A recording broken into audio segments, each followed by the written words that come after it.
നമസ്കാരം. പുതിയൊരു വീഡിയോയിലേക്ക് സ്വാഗതം. ഇന്ന് മെയ് 21.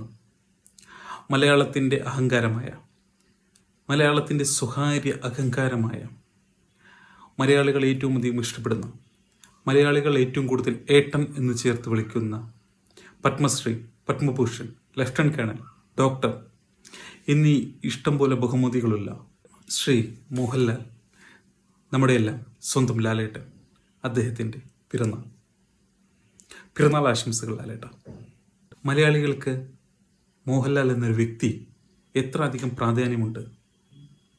ലാലേട്ടൻ ഒന്ന് ചിരിച്ചാൽ നമ്മൾ ചിരിച്ചു പോകും.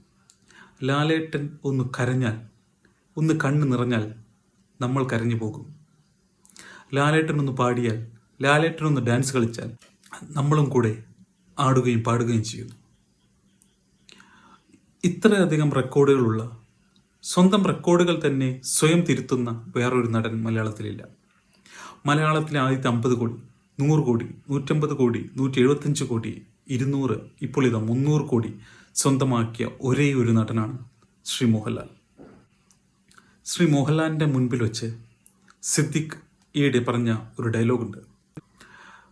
ശ്രീ മോഹൻലാലിൻ്റെ മൂവി 10, 15, 20, 30, 40 എണ്ണം പൊട്ടിക്കഴിഞ്ഞാലും ഒരൊറ്റ സിനിമ ക്ലിക്കായി കഴിഞ്ഞാൽ പിന്നെ അവിടെ ജനസാഗരമായിരിക്കും.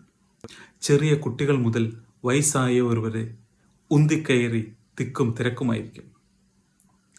ചെറിയ കുട്ടി മുതൽ 90 വയസ്സ് വരെയുള്ളവർ വരെ ലാലേട്ടൻ എന്ന് വിളിക്കുന്ന ഒരേ ഒരു പ്രതിഭയാണ് അദ്ദേഹം.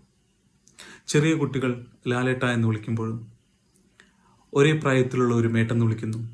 എന്നാൽ അതിന് മൂത്തവരും ശ്രീ മോഹൻലാലിനെ ലാലേട്ടൻ എന്നാണ് വിളിക്കുന്നത്. ഏട്ടൻ ചേർത്ത് വിളിക്കുന്ന പേരുകളിൽ അത്യപൂർവമാണ് ശ്രീ മോഹൻലാൽ. മോഹൻലാലിനെ കുറിച്ച് പറഞ്ഞു കഴിഞ്ഞാൽ വാക്കുകൾ പോരാ. ഒരു ദിവസം നമുക്ക് പറഞ്ഞിരിക്കാനുള്ള അധികമുണ്ട് ശ്രീ മോഹൻലാലിനെ കുറിച്ച്.